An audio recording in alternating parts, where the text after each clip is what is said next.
तो कैसे हो आप लोग। स्लोप डिफ्लेक्शन इक्वेशन कुछ ध्यान में आया। ये equation slope theta deflection delta. तो ये डेफिनेशन हम पढ़ते हैं। Slope deflection equation is the displacement method of the analysis in which primary unknowns are displacement that is rotation at the joint. तो बंदे, तो इसमें कुछ अलग दिखा आपको, तो इसके मैंने नीचे अंडरलाइन कर दिया है डिस्प्लेसमेंट वर्ड के नीचे, और एक अंडरलाइन किया है मैंने रोटेशन वर्ड के नीचे। तो भैया आप पूछोगे कि स्लोप डिफ्लेक्शन इक्वेशन में ऐसा क्या है अलग से। तो थ्री मोमेंट थ्योरम कुछ ध्यान में अगर आप थोड़ा सा रिवाइज कर लेते हो मेरे लिए, तो आपको ध्यान में आ गया होगा कि स्लोप डिफ्लेक्शन मेथड एक फोर्स मेथड है, और यहाँ पे अगर हम स्लोप नहीं, थ्री मोमेंट थ्योरम एक फोर्स मेथड है, और यहाँ पे अगर हम देखेंगे कि स्लोप डिफ्लेक्शन, तो ये कौन सा मेथड हो गया, ये हमारा डिस्प्लेसमेंट मेथड हो गया। डिफ्लेक्शन है यानी ये हमारा डिस्प्लेसमेंट मेथड हो गया। तो डेफिनेशन तो बेसिक है, जहाँ पे displacement that is the rotation at the joint हमें ढूंढना है। तो पहले ही मैंने बताया था कि स्लोप आ गया आपका थीटा, मैं ठीक से लिख लेता हूँ थीटा, और ये हो गया डिफ्लेक्शन हमारा डेल्टा। डिस्प्लेसमेंट और डिफ्लेक्शन ये दोनों चीज अलग है। डिफ्लेक्शन यानी सिंकिंग, सिंकिंग का मतलब क्या है, डिफ्लेक्शन। थोड़ा सा नीचे चले जाते हैं हम। यम ए बी,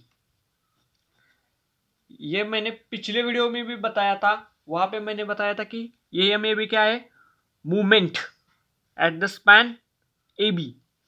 तो कुछ आपको अगर थोड़ा सा ध्यान में आप थोड़ा सा आपका ब्रेन का इस्तेमाल करेंगे, तो आपको थोड़ा सा इस वाले इक्वेशन में आपको एक बात पता चली गई होगी कि यहाँ पे डेल्टा नहीं है। यानी ये कौन सा फॉर्मूला है कि विदाउट सिंकिंग वाला, विदाउट सिंकिंग। और ये वाला फॉर्मूला नीचे वाला M A B is equal to 2 EI delta into 2 θ A plus θ B plus minus 3 delta divided by L plus MF AB। ये हो गया हमारा विथ सिंकिंग वाला। कौन सा हो गया, विथ सिंकिंग। तो बंदे इसके आगे थोड़ा सा अगर आप ध्यान में रखेंगे कि ये मेथड का आगे जाके हम स्टीफनेस मैट्रिक्स मेथड में इसका यूज करने वाले हैं। और यहाँ पे अगर अननोन जो हमारे डीके है वो ग्रेटर देन 3 हो गया, तो it is complicate to solve, complicate to solve. आसानी से हम छुड़ा नहीं पाएंगे बंदे, हम आसानी से छुड़ा नहीं पाएंगे। तो आसानी से छुड़ाने के लिए हमें हमारे पास क्या होना चाहिए, जो कि हमारी काइनेमेटिक इंडिटरमिनेंसी है वो हमारी 3 से नीचे होनी चाहिए। अननोन्स हमारे 3 से कम होने चाहिए, 2 या 1 या 0। 0 हो गया तो क्या हो गया, अननोन 0 हो गया तो क्या हो गया, ये इक्वेशन इक्विलिब्रियम इक्वेशन हो गया, जो कि हमारे M F summation of F Y is equals to 0, summation of F X is equals to 0, summation of movement of at the A is equals to 0। ये हमारा क्या इक्वेशन है, ये हमारा इक्विलिब्रियम इक्वेशन है। अगर इक्विलिब्रियम इक्वेशन से ज्यादा हमारे अननोन्स हो गए तो क्या हो गया बंदे, वो इनडिटरमिनेट स्ट्रक्चर हो गया। तो ये क्या, ये स्लोप डिफ्लेक्शन इक्वेशन हम कहाँ इस्तेमाल करने वाले हैं, जहां पे हमारी बीम इनडिटरमिनेट हो, हमारा फ्रेम स्ट्रक्चर इनडिटरमिनेट हो। तो बंदे ये वहां पे सॉल्व करेंगे। अब तो इसके आगे चलते हैं। अजम्पशन, यहाँ पे देखो हम अजम्पशंस लिखा है, यानी क्या, हम जिसे गृहित धरते हैं, मतलब जिसे हम कंसिडर करते हैं। All joints are considered as rigid. तो यहाँ में थोड़ी सी जगह रखी है, तो बंदे इसलिए रखी है, ये हो गई हमारी एक स्ट्रक्चर।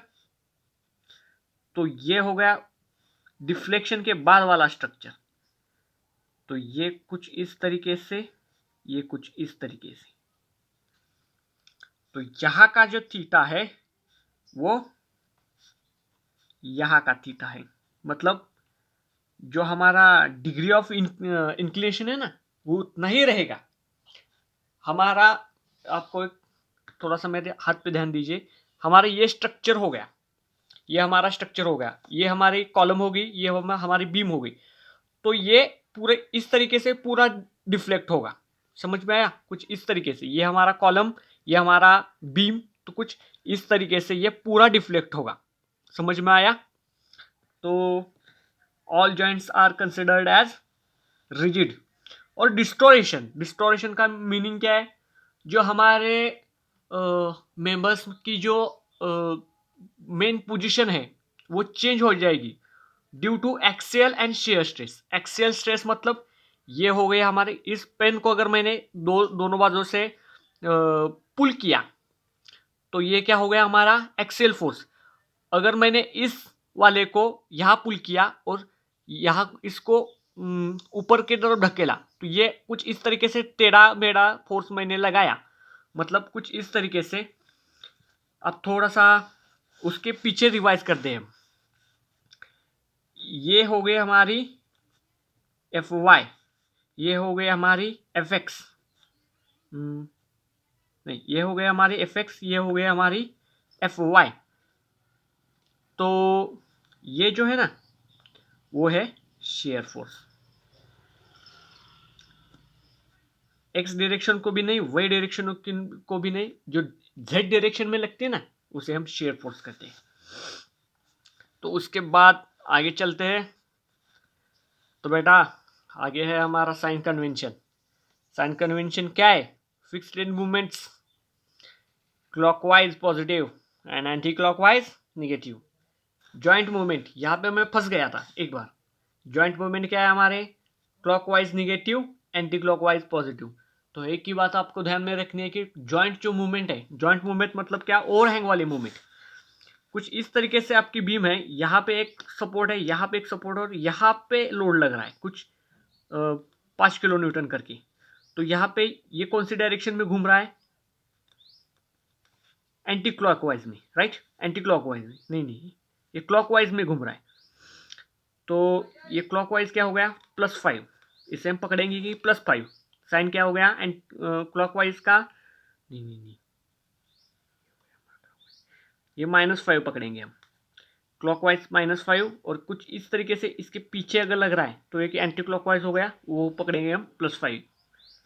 यानी कि ऊपर से 5 का लोड लग रहा है, 5 किलो न्यूटन का।